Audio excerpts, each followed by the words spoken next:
Você vai perceber que a minha voz está um pouco fanha, eu estou gripado, passei mal essa semana, mas para você ficar tranquilo, só não me abrace, mas para você ficar tranquilo, eu fiz teste de Covid ontem e deu negativo, tá? Porque eu não sabia se eu poderia vir à igreja ou não, então eu falei, deixa eu fazer o teste de Covid, assim eu vou tranquilo. 1 aos Coríntios, capítulo 11.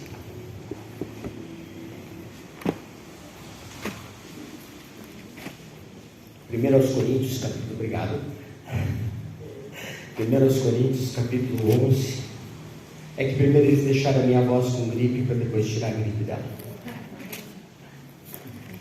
1 aos Coríntios, capítulo 11. Por enquanto, só o versículo 2 nesse texto. Eu aqui em 2 Coríntios, mas é primeiro. 1 aos Coríntios 11, somente o versículo 2.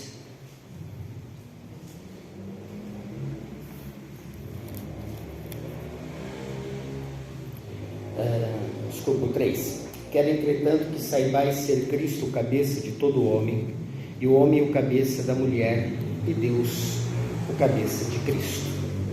Senhor nosso Deus, pedimos que uma vez mais fales conosco nessa noite, que ao abrirmos Tua Palavra, meditarmos nestes ensinos que nós temos para a nossa vida, possamos aplicá-lo.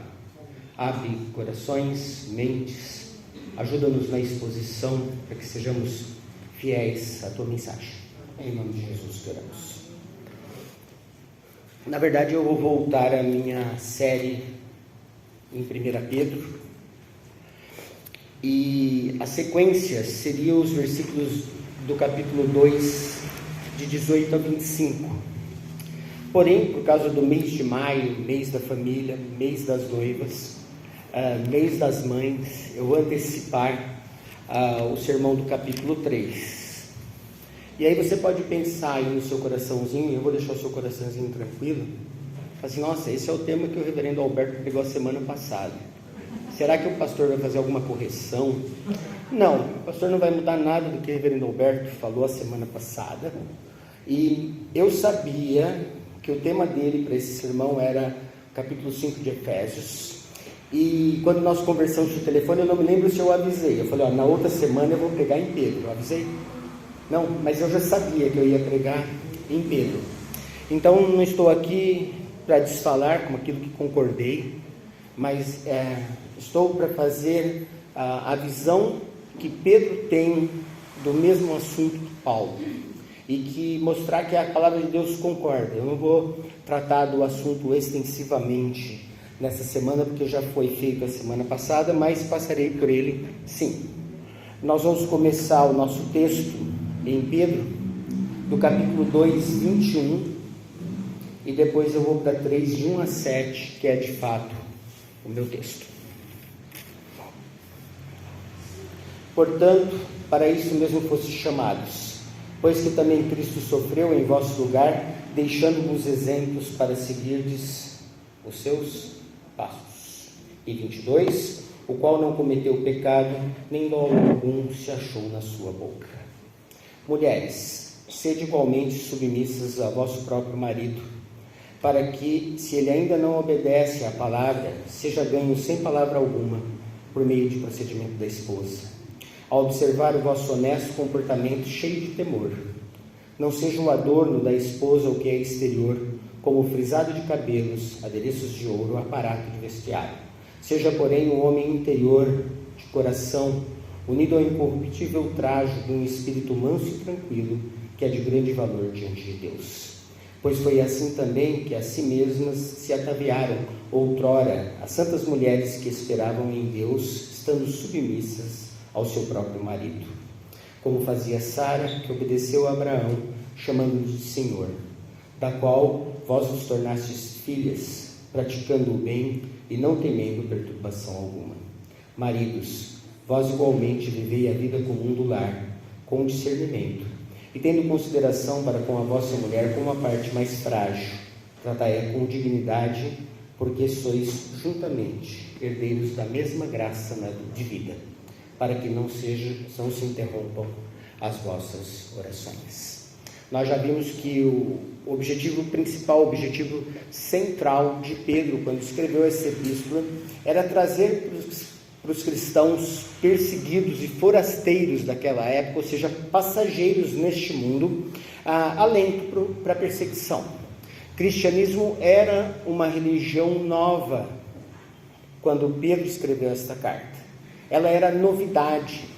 As diferenças entre o cristianismo e as religiões que existiam eram muito grandes. E nós tínhamos então um cristianismo como chamado de seita. E era perseguido tanto por judeus como por romanos, gregos, gentios. Ninguém gostava do cristianismo a princípio. O cristianismo era muito criticado e mal falado no primeiro século. Eu sei que hoje a gente vive uma realidade de cristianismo como uma religião comum, que existe muito cristão dentro dos diversos conceitos de cristianismo. Então não é mais uma exceção o cristianismo, mas nesse tempo uma minoria era cristã. E esses cristãos então eram perseguidos e desencorajados, deserdados, incompreendidos. Era isso que tínhamos nesta cultura, era isso que tínhamos quando Pedro escreveu esta carta. E Pedro, então, vai mostrar como que esta desconfiança, esta crítica acirrada ao cristianismo tinha que ser vencida pelos cristãos. E que como a opinião do mundo seria mudada.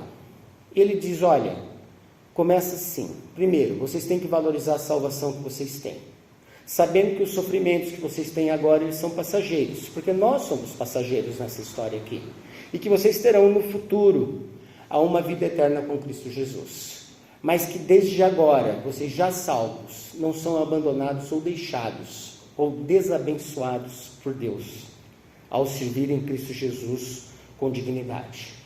E para que o mundo veja que vocês são cristãos verdadeiros e que vale a pena esta vida, vocês devem se submeter às autoridades constituídas neste mundo.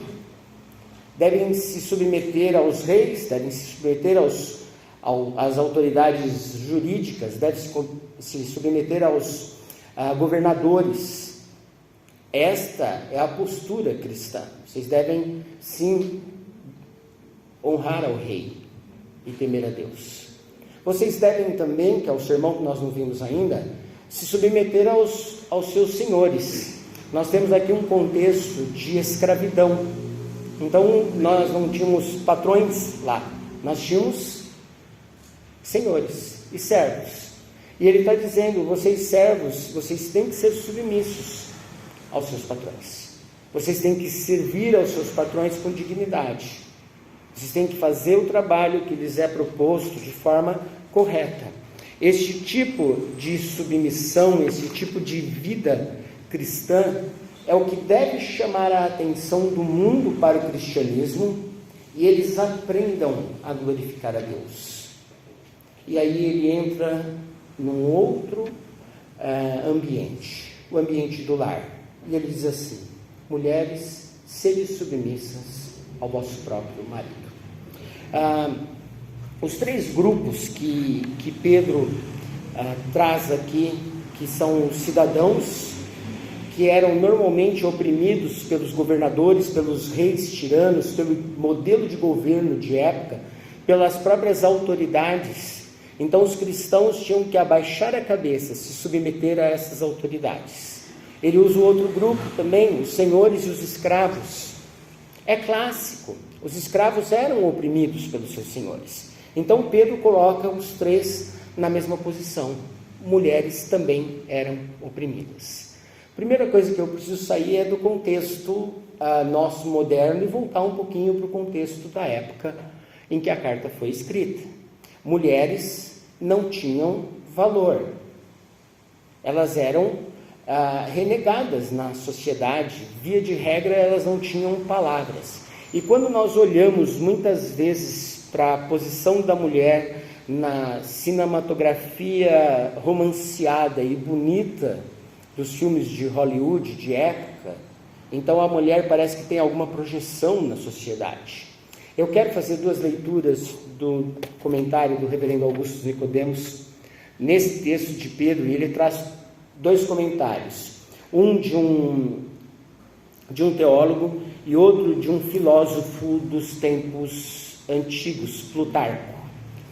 Ele diz o seguinte: a elite tinha uma concepção central de que a mulher era, por natureza, inferior ao homem, pois ela não tinha capacidade para a razão que o homem possuía. Ela era governada por suas emoções. Como resultado, eram propensas a juízos errados, a imoralidade, a intemperança, a maldade, a avareza.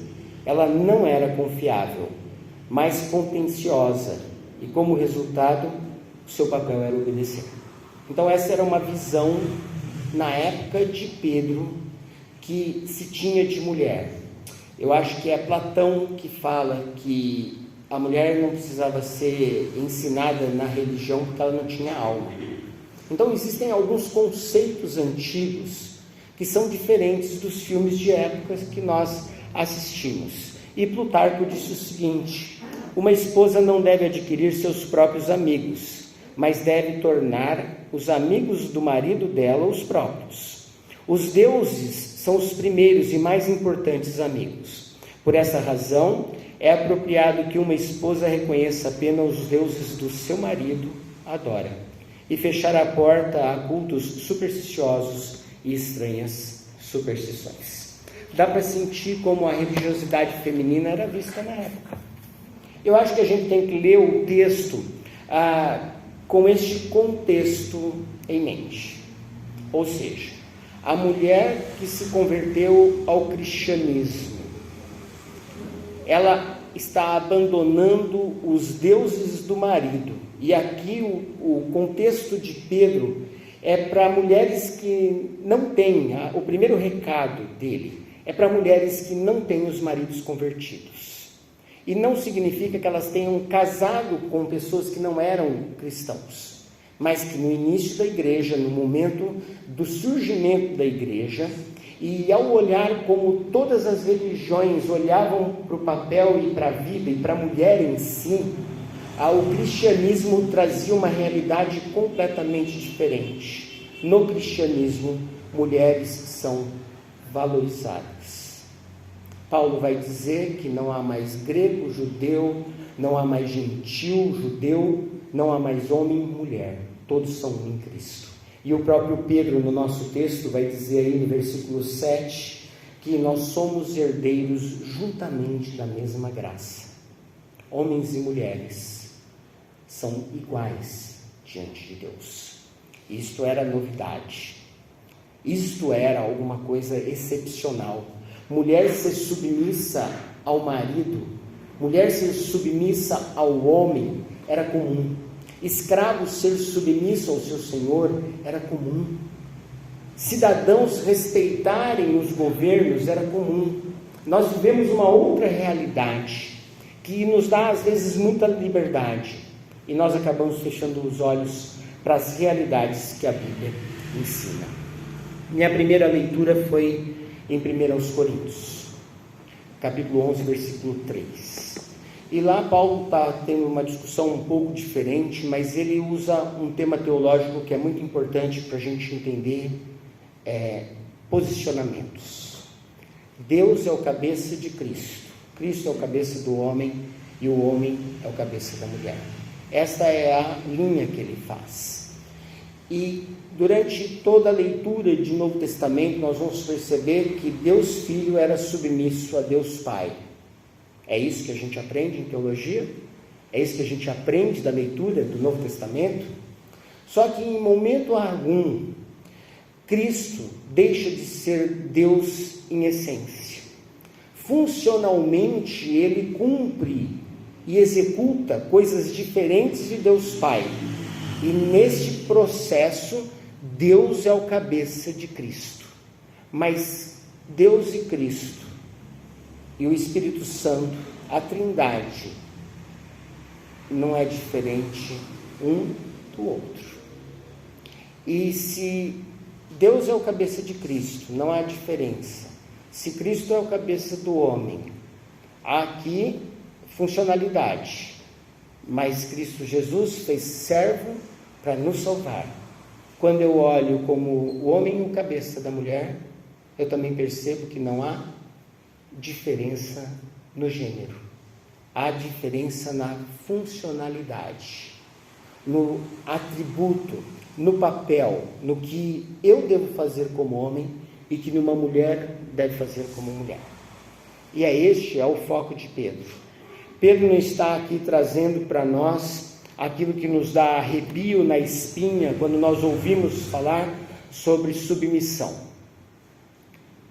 Não é ser subserviente, não é ser inferior, não é inferioridade, não é quem manda mais, não é uma submissão de gênero, ou seja, homens são superiores às mulheres. E eu acho que quando olhamos para a sociedade oriental e médio oriental, países muçulmanos, a gente percebe o quadro desta diferença para nós ocidentais.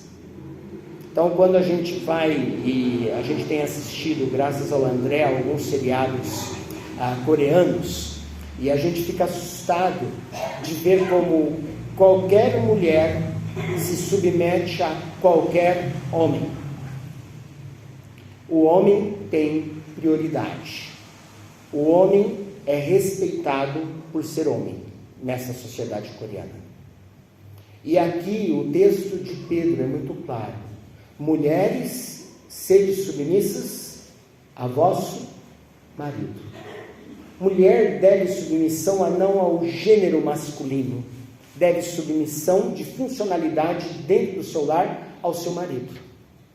E assim todos devem submissão, respeito aos seus patrões e devem submissão e respeito aos seus governantes, às instituições humanas. Eu acho muito interessante, e eu penso, enquanto fui também patrão e funcionário, e eu sei que todo chefe é fraco. Já perceberam isso? E chefe é uma palavra que saiu de uso, né, politicamente incorreto, mas todo supervisor, ele é fraco. Você conversa com todo funcionário, ele acha que todo supervisor é fraco. Ele só não fala isso para o supervisor dele, mas ele acha sempre isso do gerente dele. Sempre o gerente não merece estar na posição que está. Não é assim que funciona? Habitualmente é assim. Mas eu vou primeiro lá para o governo. Nós temos que ser submissos ao governo. Viu como isso não dói? Porque eles estão muito distantes e nós temos que respeitar a Constituição e as leis e a gente acaba sendo submisso ao governo. Mas ele está longe. O chefe chega um pouquinho mais perto e alguém diz para você, você tem que ser submisso ao seu supervisor, ao seu patrão. Aí você já fica meio incomodado. Mas na verdade, o que é que você faz quando você vai para o seu serviço? Você esperneia, briga? O que você faz? Se submete ao seu chefe. Aí quando chega em casa, Deus diz para você, você deve ser submisso ao teu marido. Mulheres. Aí você faz o quê? Isso é machismo. O quê? Aí você se rebela. Por que você não se rebela com o seu patrão? Porque ele te manda embora. Por que você não se rebela contra o governo? Porque você vai presa. Mas em casa, você se rebela contra o seu marido. E você acha que é uma ordem machista. Eu sei que vocês não estão fazendo sim com a cabeça, e eu sei que talvez vocês me fuzilem quando eu descer daqui, mas acaba sendo uma realidade. É uma realidade para nós como empregados, para nós como patrões, para nós como filhos que fomos, e nós já passamos um pouco por aqui.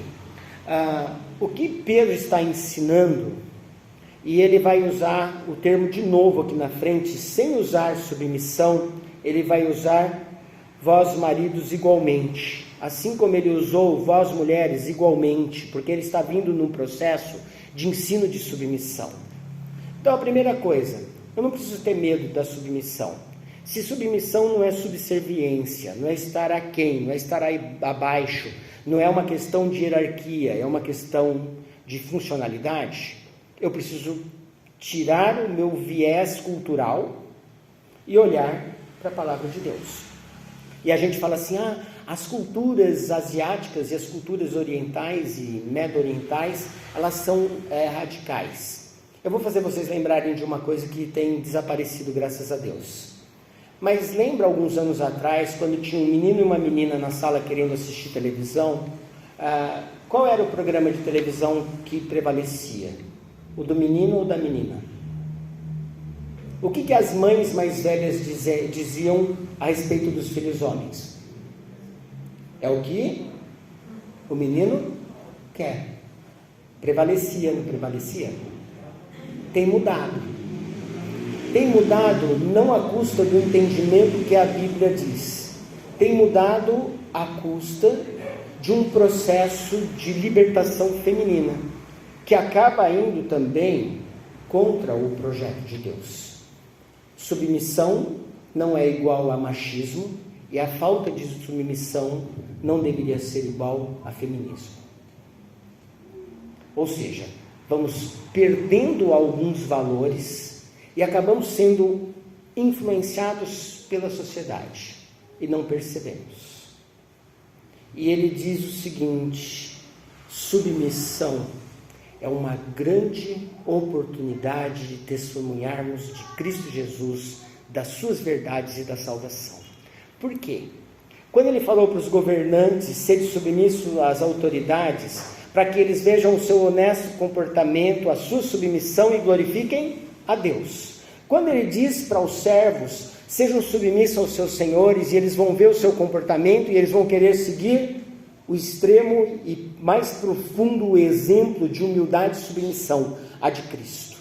Quando nós chegamos no lar, ele diz: mulheres, sede submissas ao vosso marido, para que, se ele não crer em Cristo Jesus, ele seja ganho pelo seu comportamento. Não adianta ficar gritando o evangelho se você não se submete. Não adianta ficar pregando com palavras, mas pregue com a vida. Submissão em qualquer instância é a oportunidade de pregação do evangelho. Então, o que é submissão? É colocar-se no lugar de ajudadora, não de ajudante, de ajudadora, idônea, igual, de mesmo nível, mas que sabe que Deus proporcionou a nós funcionalidades diferentes. Mas diante de Deus, somos herdeiros da mesma graça de vida. Pedro continua e ele vai dar um pitaco em moda, né? Ele vai trabalhar em moda agora. E ele diz o seguinte, e ele era pescador, tá? Eu queria lembrar vocês que Pedro era pescador. E ele vai falar sobre moda. E ele diz assim: não seja o adorno da esposa o que é exterior, como frisado de cabelos, adereços de ouro ou aparato de vestuário. Pedro não é contra a beleza estética, né? Fala assim: Pedro não gostava de mulher bonita. Ou o senso de beleza de Pedro era falho, né? Ele achava o bonito, o feio bonito. Mas ele não está ensinando isso. E alguns, ao lerem esse texto, acabam interpretando e tirando das mulheres toda a possibilidade de se arrumarem. Então, como é um texto escrito para as mulheres casadas, eu comecei a imaginar e a viajar. Se as mulheres casadas pararem de se arrumar e não fizerem mais nada, vão ficar...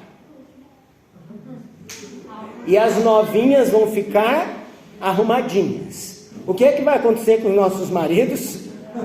Vão começar a olhar para onde? Para as outras? Então, acho que Pedro não está ensinando isso não. Primeiro, porque beleza estética é um atributo visto na Bíblia desde a criação. E diversas vezes a gente lê nas Escrituras que um homem olhou para uma mulher e achou formosa. E que mulheres se arrumaram na Bíblia. Então eu não preciso pegar esse texto e fazer uma interpretação de que mulheres não devem se cuidar, mas eu quero fazer uma aplicação diferente a isso. Quanto tempo um homem normal, não da modernidade agora, esses homens um pouco mais avançados, mas um homem normal leva para se arrumar e está pronto para sair para vir para a igreja? 10 minutos, obrigado. É muito, alguns é muito, 10 é muito. Eu sei que alguns gastam um pouquinho mais de tempo. Quanto tempo, eu não estou fazendo nenhuma crítica, tá? Uma mulher leva para se arrumar para vir para a igreja?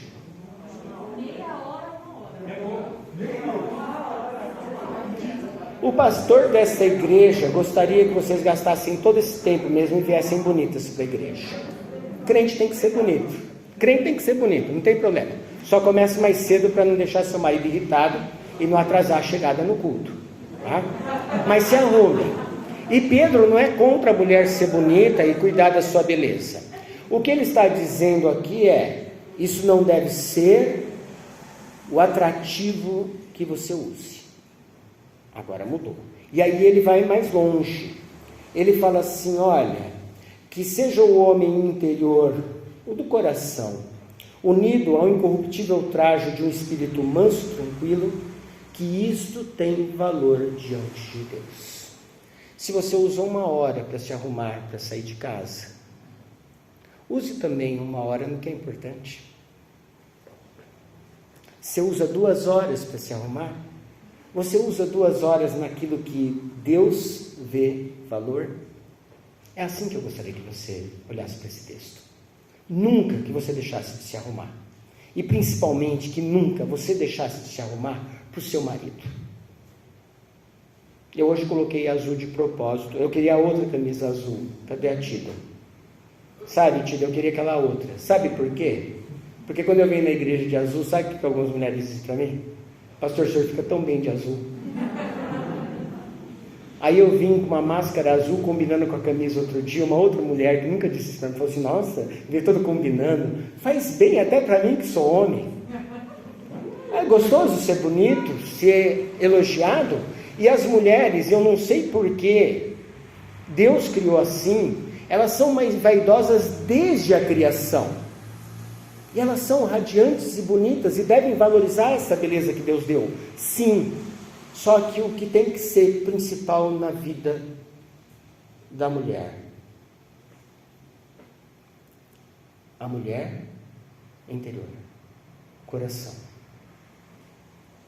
Porque é assim que as mulheres, desde o Antigo Testamento, faziam quando esperavam que Deus agisse, derramando coração diante de Deus.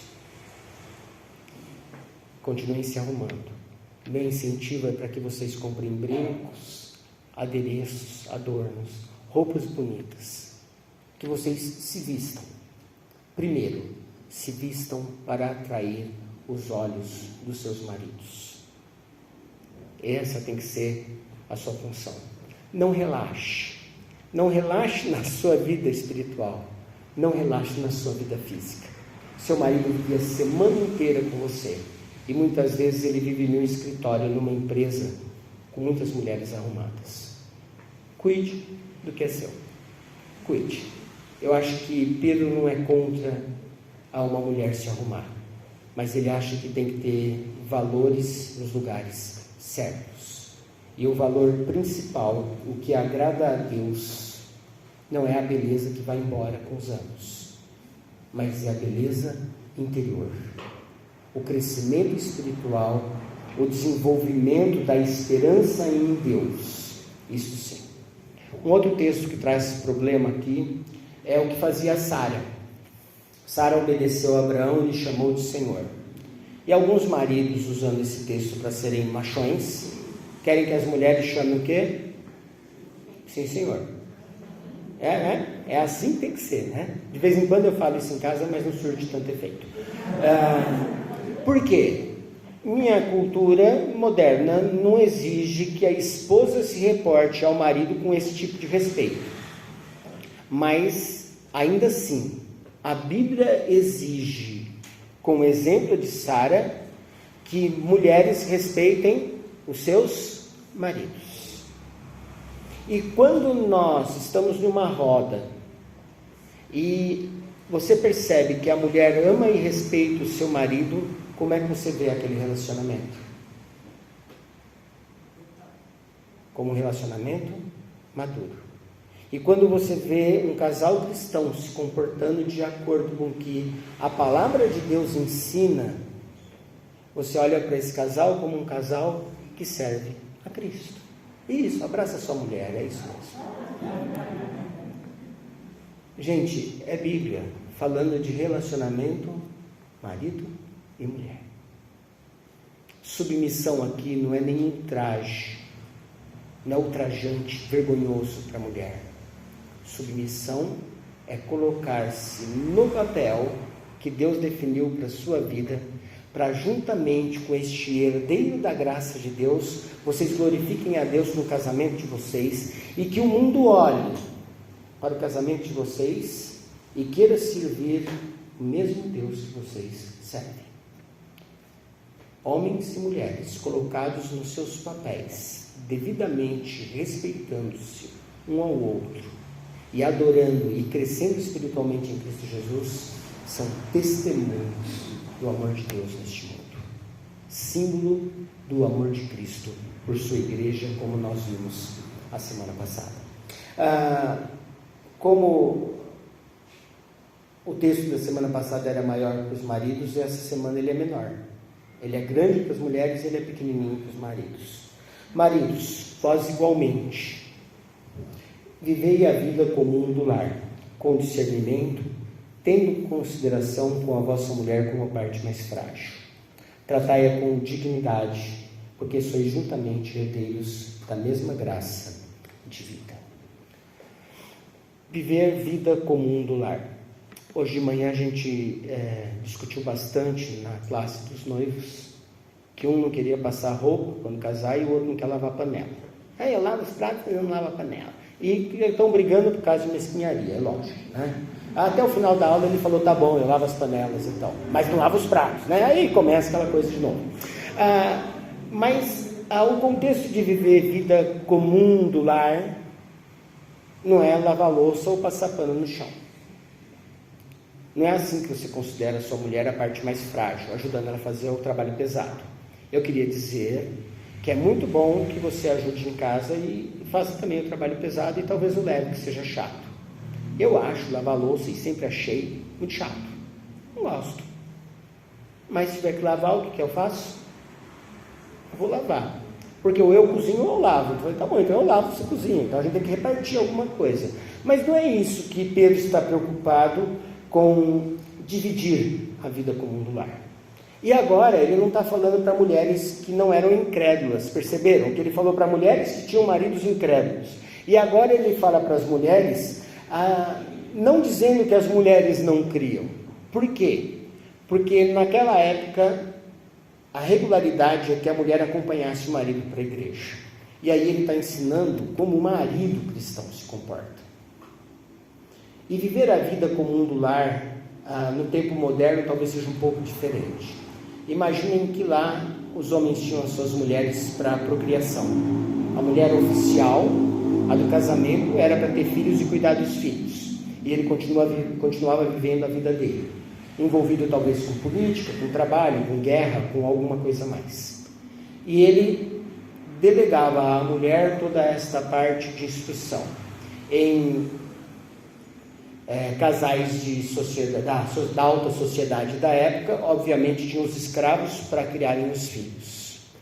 Quando a gente diz, maridos, vivei a vida comum do lar, eu acho que Deus proporcionou nesses últimos 18 meses uma oportunidade sem igual.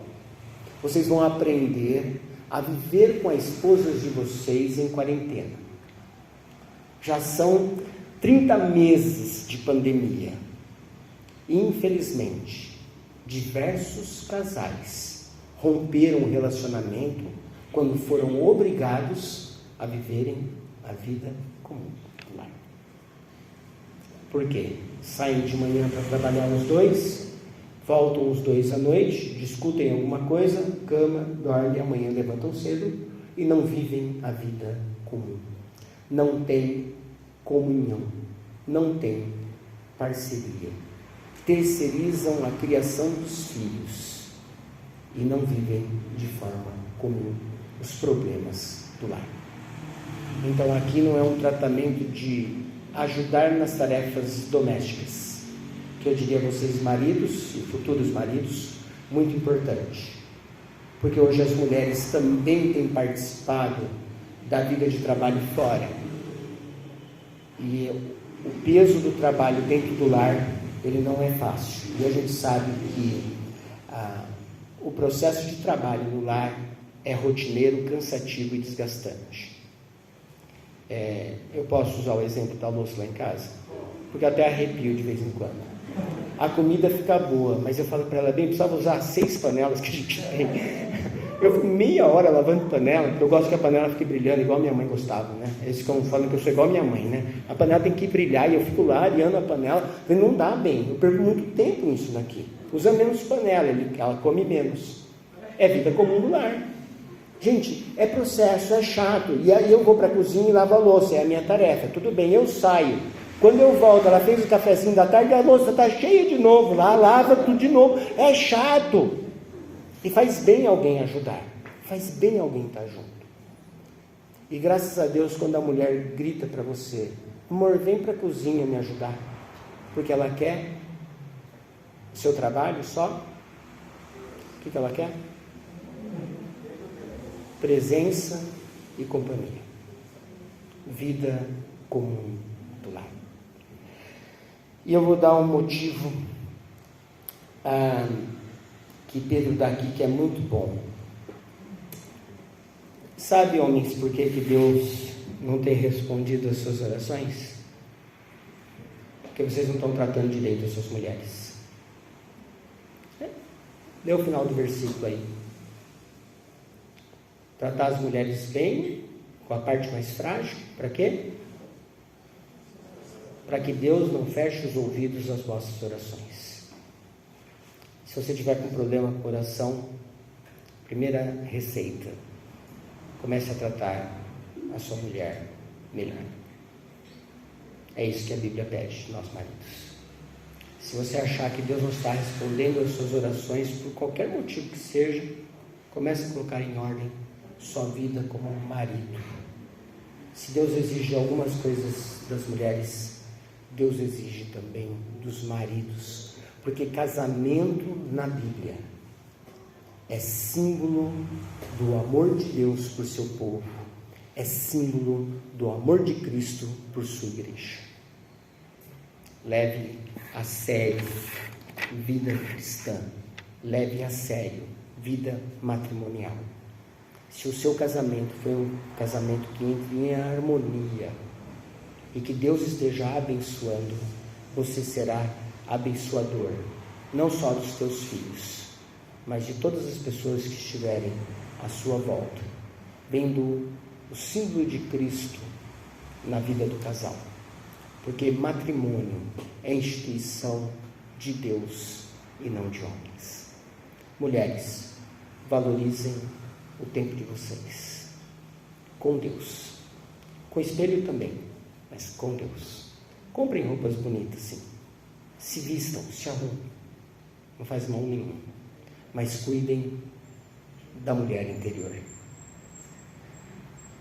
Não resistam àquilo que a palavra de Deus ensina, nem homens, nem mulheres. Nós temos grandes problemas. Às vezes é bonito ouvir o sermão, às vezes a gente ri de algumas coisas, mas na hora de abrir mão do nosso egoísmo e colocar em prática aquilo que a palavra de Deus ensina, a gente cria alguma resistência. Homens e mulheres. Mulheres entram de submissão de cabeça. Não é o que a Bíblia diz? A promessa é de quem? Minha? A ordem é de quem? De Deus? Maridos, amem as suas mulheres, tratai-a como parte mais frágil, com dignidade, valorizando aquela mulher que Deus te deu para a sua vida.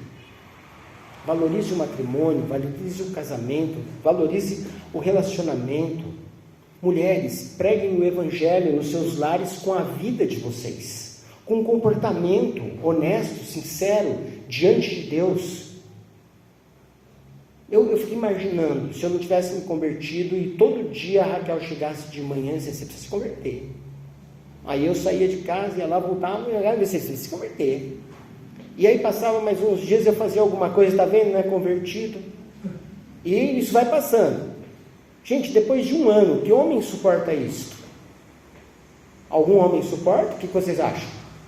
Maridos, ganhem as suas mulheres por testemunho. Por testemunho. Maridos, assumam o papel de vocês, de liderança de lar. Liderança que não é quem manda, porque o que Cristo ensinou é que, como líder, ele termina a sua frase lá em Marcos 10, dizendo: porque eu não vim para ser servido, mas para servir e dar a vida. E esta é a expectativa que Deus tem de nós dentro do nosso casamento.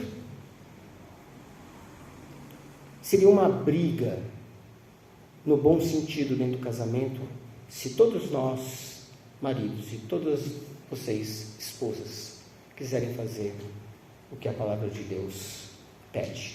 Mas seria uma boa briga. Não, bem, deixa que eu faço. Não, eu faço. Não, amor, descansa. Não, bem, descansa você. E o serviço lá parado, né? E vocês discutindo.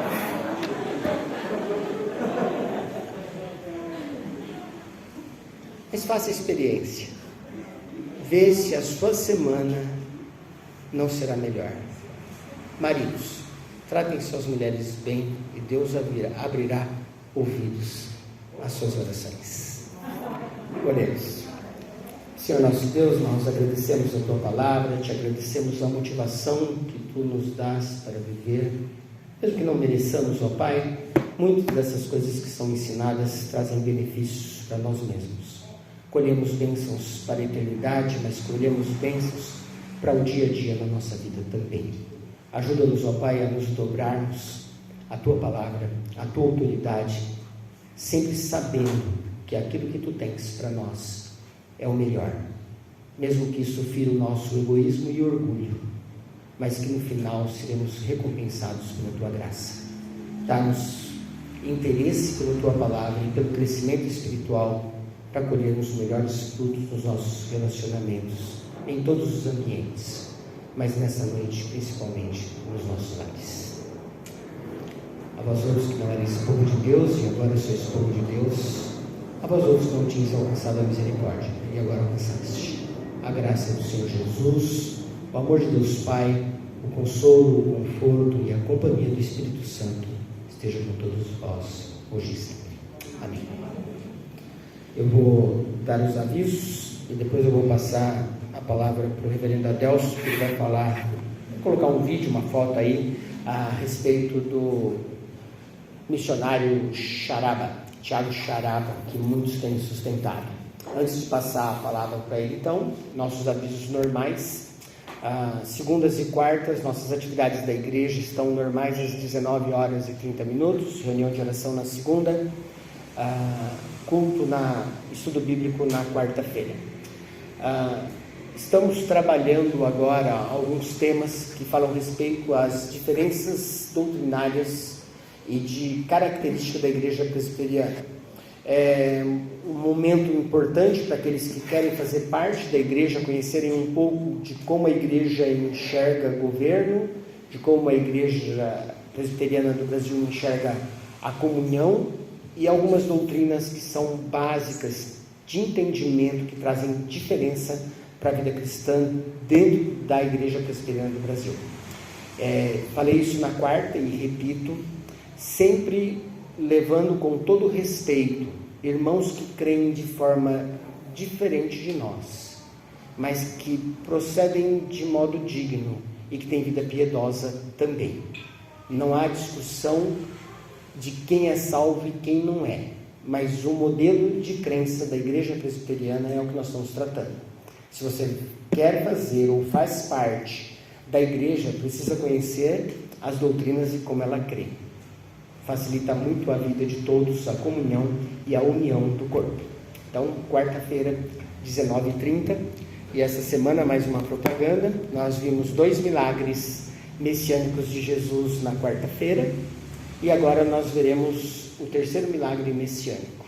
É um tema bem emocionante, contagiante. Então, estão todos convidados a virem.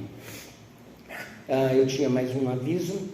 Eu tenho percebido que as nossas contribuições missionárias, como houve pandemia, ela diminuiu um pouco. Então a gente conseguia mandar mensalmente cerca de R$400 para a Igreja Presbiteriana do Paraguai, do Reverendo Eulório, porque a gente tinha culto, todo terceiro domingo a gente direcionava o culto para arrecadação de envios para eles. Eu sei que alguns irmãos têm colaborado com o Tiago. O Conselho decidiu do dinheiro dos dízimos participar do ministério do missionário Tiago, que chegou ao seu destino, nós já vamos ver isso, mas a gente recolhia as ofertas dos irmãos para direcionar a igreja do Paraguai, uma igreja com grande necessidade financeira. O Paraguai é um país pobre, um país muito católico, existe muita dificuldade para a igreja evangélica lá. Então a gente tinha esse auxílio. Então eu peço para os irmãos a olharem para a obra de missões novamente e direcionarem também dinheiro à missão. Eu não estou aqui dizendo tira do dízimo e joga para a missão. O dízimo é uma coisa, a ajuda missionária é outra. Vem do seu coração e da sua intenção de ajudar o ministério missionário. Falta algum aviso? Não? A Ana, cadê a Ana? Lá atrás, levanta a mão. Não era Covid, alguns dizem, não era Covid, graças a Deus, mas era dengue. Ela passou bem apertado, né? Não é que ela fez regime não, ela deu uma bela emagrecida, né? Com as dificuldades, então que a gente continue orando. Eu recebi mais um recado de oração. Quem foi que me passou? Quem pediu oração no culto aqui? Quando cheguei para o culto. Eu esqueci qual o pedido. Bem? O Fábio, eu coloquei no boletim, de joelhos, que o Fábio teve o celular clonado e que estão pedindo dinheiro pelo celular, tá? Isso é golpe. Mas de qualquer forma, o Fábio falou que se alguém quiser dar dinheiro, pode procurar. Vamos para a parte séria agora, de novo. Está conosco hoje visitante de primeira vez. Celiene, irmã da Celineide. Aí ela é Neide, é isso? Eu queria que a Kylie se colocasse em pé e apresentasse a sua tia para nós. Tem igreja? Mais ou menos. É casada? Mais ou menos.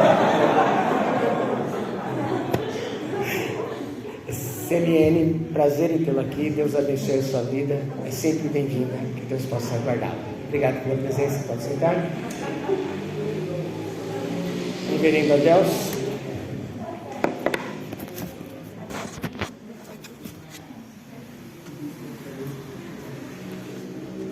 Irmãos, com alegria, então, né, deixa eu descongelar aqui. Com alegria, o nosso irmão aí, né, o senhor Tiago, esse final de semana, ele chegou lá no destino missionário, né? E evidentemente que muito importante, né, as nossas orações, as nossas contribuições, uma vez que é um campo, os irmãos todos sabem, bastante hostil, né, ao Evangelho de Cristo, e aí o sustento, né, das nossas orações e também das nossas contribuições para essa empreitada aí, né, com muita coragem, com muita valentia, mas acima de tudo, né, como nós ouvimos das mensagens do Tiago aqui, com muito temor, né, do Espírito Santo no coração, tanto na vida dele como de toda a família bastante envolvida, né? Então, em apenas 3 minutos e 50, né, ele mandou um áudio aqui, vou ver se dá para os irmãos ouvirem, né, para que os irmãos entendam já esse primeiro momento lá, né, no local. Olá, querido pastor, tudo bem? Passando por aqui para dizer que nós chegamos bem, E os desafios foram muito grandes durante toda a viagem, né? Tanto quanto as fronteiras, né? As próprias dificuldades e limitações por causa do Covid, quanto também nós percebemos discernimento, né? Uma intensa também luta espiritual. Mas o Pai nos deu vitória, chegamos até aqui. Quando chegamos, né? Nós fazemos 2 dias praticamente que não dormíamos, né? Eu, sim, as meninas até descansaram um pouquinho. E já logo fomos fazer algumas coisas necessárias para que conseguíssemos, né, o mínimo, né, de comunicação. Então colocamos uma internet na casa, já fomos com o irmão até um local, o centro da cidade, para colocar uma internet na nossa casa. Aqui, chegamos na quinta, né, isso na sexta-feira. A sexta-feira aqui é o domingo deles. Então é o dia que eles se reúnem, né, o povo muçulmano se reúne e tem seus momentos, e também a nossa família também se reúne. Então os irmãos se reúnem e nós então falamos com o Pai, falamos sobre o cristão, falamos sobre os trabalhos a serem feitos, né? Teve um momento muito agradável também de nos chamarem à frente, né? Ali no pequeno grupo de irmãos que estavam ali e apresentarem a gente, né? Foi muito bacana.